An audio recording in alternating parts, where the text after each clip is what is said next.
Okay, good afternoon, all of you. I'm Professor Kakri Ramesh. So, MBA semester, last semester, okay?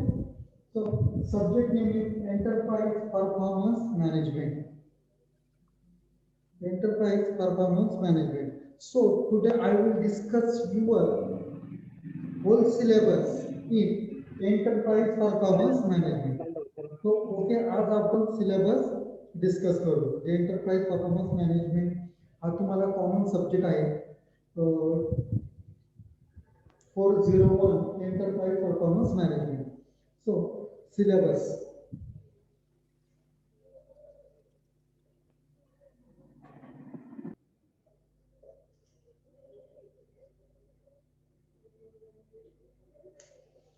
Performance management.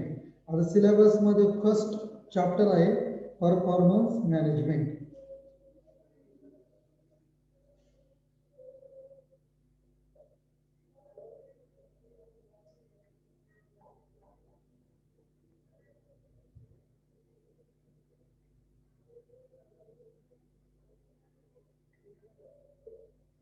Performance management. Second chapter, performance evaluation parameters.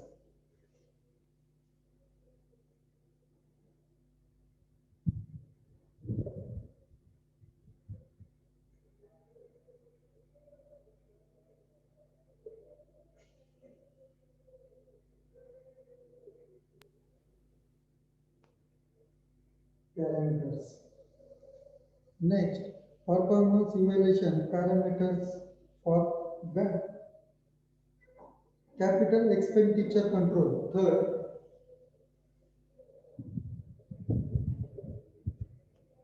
capital expenditure control.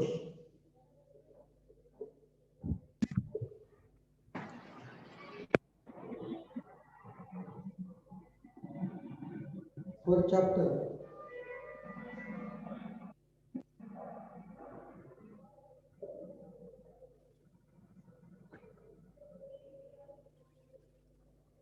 performance evaluation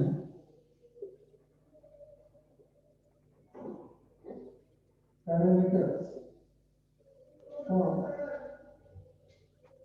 bank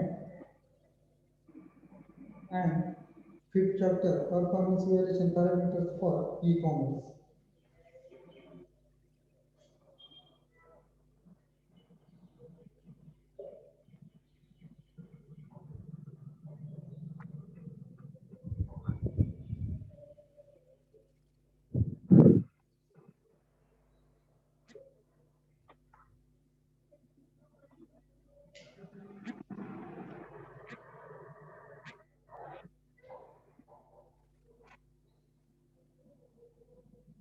okay, syllabus मध्ये आपल्याला हे 5 chapter बघायचे. Performance management, performance evaluation parameters, capital expenditure control, then performance evaluation parameters for bank and performance evaluation parameters for e-commerce. Okay, so आपल्याला हे 5 chapter बघायचे आहेत. तो 5 chapter मध्ये आपण काय काय बघणार आहोत? एंटरप्राइज परफॉर्मन्स मॅनेजमेंट याच्यामध्ये काय सांगितलेलं आहे? परफॉर्मन्स मॅनेजमेंट मध्ये काय सांगितलेलं आहे की कंट्रोल नीड्स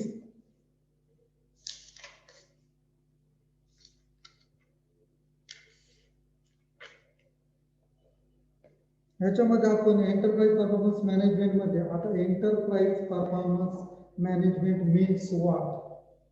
ज्यावेळेस कंपनी, ऑर्गनायझेशन किंवा एखादी बँक जे काम करत असते, तर काम करत असताना top level to bottom level पर्यंत वर्कर हे काय करत असतात? काम करत असतात. ओके, मग टॉप लेवलला कोण असू शकतं? MD, CEO, ओनर आहेत कंपनीचे, ते जॉब करत असतात. त्याच्यानंतर मिडल लेवलला ऑल मॅनेजर्स असतात, ते काम करत असतात. आणि बॉटम लेवलला जे वर्कर असतात ते काम करत असतात. मग यामध्ये काय, त्यांचा परफॉर्मन्स मॅनेजमेंट कशा प्रकारे केला जातो? त्यांचा आपण परफॉर्मन्स कॅरी, त्याच्यानंतर परफॉर्मन्सच्या बेसवर त्यांचं पेमेंट असेल, इन्क्रीमेंट असेल, ते कशा प्रकारे दिले जातात याचं सर्व सेंट्रलाइज अँड रिस्पॉन्सिबिलिटी परफॉर्मन्स करत असताना पॅरामीटर्स रिस्पॉन्सिबिलिटी या चॅप्टर मध्ये आपण याच्यामध्ये काय असतात, कोर पोझिशन असू शकते, त्याच्यानंतर नीड असू शकते, त्याच्यानंतर स्ट्रॅटेजिक प्लॅनिंग मॅनेजमेंट आणि कंट्रोल ऑपरेशन कंट्रोल असू शकते. याच्यामध्ये स्ट्रॅटेजिक मॅनेजमेंट कशा प्रकारे आपण प्लॅनिंग करतोय हे मोस्ट इम्पॉर्टंट असतं. आता कंपनीमध्ये कुठलेही प्रोडक्ट लॉन्च करत असताना, मार्केटमध्ये कुठलेही प्रोडक्ट लॉन्च करत असताना प्री प्लॅनिंग खूप इम्पॉर्टंट असते. जर आपण अगोदर प्लॅनिंग केली, प्री प्लॅनिंग केली, तरच आपले ते प्रोडक्ट सक्सेसफुली होऊ शकते आणि व्यवस्थित ते प्रोडक्ट लॉन्च होऊ शकते. ओके, मग याच्यामध्ये काय बघायचं, ऑपरेशनल मॅनेजमेंट किंवा ऑपरेशनल कंट्रोल आपण कशा प्रकारे करू शकतो. ऑपरेशनल कंट्रोल मीन्स व्हॉट, याच्यामध्ये कंपनीमध्ये जे असेंब्ली राहते, जे प्रोडक्ट प्रोसिजर राहतो, वर्किंग प्रोसेस राहते, त्याच्यामध्ये ऑपरेशन कंट्रोल कशा प्रकारे करू शकतो. ऑपरेशन कंट्रोल मध्ये काय करू शकतो, प्रोडक्टची कॉस्ट कमी करणं, त्याच्यानंतर प्रोडक्ट लवकरच्या लवकर डिलिव्हर करणे हे ऑपरेशन मॅनेजमेंट मध्ये येऊ शकतं. मग ऑपरेशन मॅनेजमेंटचा रोल काय काय असतो, purchase the raw material, then working process and finish goods, या सर्व चेन करत असताना त्याच्यामध्ये प्रोड्युसर ते कन्झ्युमर पर्यंत जे डिलिव्हर असतं ते ऑपरेशन मॅनेजमेंट मध्ये आपण करू शकतो. ओके, मग ही कंट्रोल प्रोसेस साठी कुठले फॉर्म्युले अवेलेबल करणार आहोत आणि कशा प्रकारे इन्फॉर्मेशन हँडल सिस्टीम करणार आहोत हे आपल्याला फर्स्ट चॅप्टर मध्ये बघायचं आहे. ओके, त्याच्यानंतर फर्स्ट चॅप्टर मध्ये आपण मेजरमेंट असेल, पर्पज रिस्पॉन्सिबिलिटी असेल, सेंटर टाइप्स ऑफ रिस्पॉन्सिबिलिटी असेल, प्रॉफिट सेंटर असेल, त्याच्यानंतर concept of market value added असेल, मल्टिपल परफॉर्मन्स मेजर असेल, या सर्व गोष्टी आपल्याला परफॉर्मन्स मॅनेजमेंट मध्ये बघायच्या आहेत. ओके, सो सेकंड चॅप्टर मध्ये आपण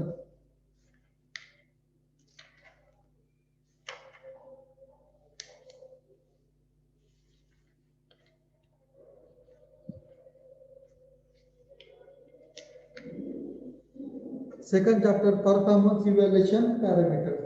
मग याच्यामध्ये काय बघणार आहोत, परफॉर्मन्स इव्हॅल्युएशन पॅरामीटर्स मध्ये इंट्रोडक्शन असेल, नॉन फायनान्शियल परफॉर्मन्स मेजरमेंट असेल.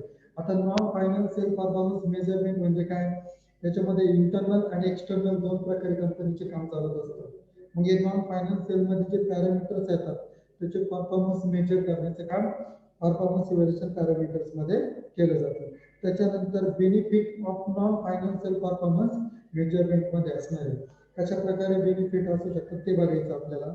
त्याच्यानंतर नॉन फायनान्शियल परफॉर्मन्स मेजर मध्ये बॅलन्स असेल, स्कोर असेल, या सर्व गोष्टींचा फ्रेमवर्क, लेआउट याचा प्रॉपर स्टडी करायचा आहे.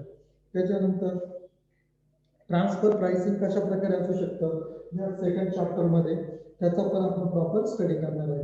आता ट्रान्सफर प्राइसिंग म्हणजे काय, याच्यामध्ये concept, objective of transfer pricing, then fundamental principle of the pricing, त्याच्यानंतर general rules of the transfer pricing, practical problem of transfer pricing and administration of the transfer pricing, या सर्व गोष्टींचा आपण स्टडी सेकंड चॅप्टर मध्ये करणार आहोत.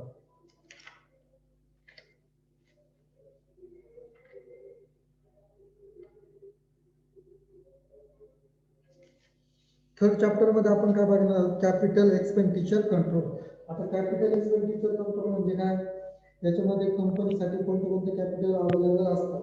याच्यामध्ये काय असेल, concept of capital expenditure control, कशा प्रकारे कन्सेप्ट असू शकते कॅपिटलची, याचा पण आपण प्रॉपर स्टडी करणार आहोत. Types of the capital expenditure, importance of the capital expenditure, evaluation of the capital expenditure, traditional techniques evaluation आणि capital evaluation of the control. याच्यामध्ये कुठल्या प्राइसच्या स्टेप असतात त्याचा पण आपण प्रॉपर स्टडी करणार आहोत. Tool and techniques of the capital expenditure control, याच्यामध्ये टूल कुठल्या असू शकतात, टेक्निक्स कुठल्या असू शकतात याचा पण आपण प्रॉपर स्टडी करणार आहोत. त्यानंतर परफॉर्मन्स इव्हॅल्युएशन मध्ये पॅरामीटर्स मध्ये प्रोजेक्ट कशा प्रकारे असतात याचा पण प्रॉपर स्टडी करणार आहोत. For example project control process असेल, classification of the investment project, identification of the investment opportunity, performance evaluation parameters for the project, the methodology used, performance evaluation parameters of the project, या सर्व गोष्टींचा study आपण capital expenditure control मध्ये करणार आहोत. Okay, so fourth chapter, performance evaluation parameters for bank. Okay, so performance evaluation parameters for bank, introduction असेल, camels असेल, performance evaluation parameters of the retail असेल. याच्यामध्ये काय काय बघू शकतो, performance evaluation for retail, ABC analysis. ABC analysis आपण detail काय असतं हे फोर्थ चॅप्टर मध्ये बघणार आहोत. Self thought analysis, multi attributes method, gross margin, return of the investment. Performance evaluation parameters, non-profit objective, goal, function, features of the non-profit organization. The four performance evaluation parameters for the fund, accounting, governance, product pricing, strategic planning and budget preparation. हे सर्व गोष्टी आपण बघणार आहोत. त्यानंतर meaning of the definition in the social audit of the objective needs, information to in the social audit and beneficial social audit. हे सर्व आपण फोर्थ चॅप्टर मध्ये डिस्क्राइब करणार आहोत.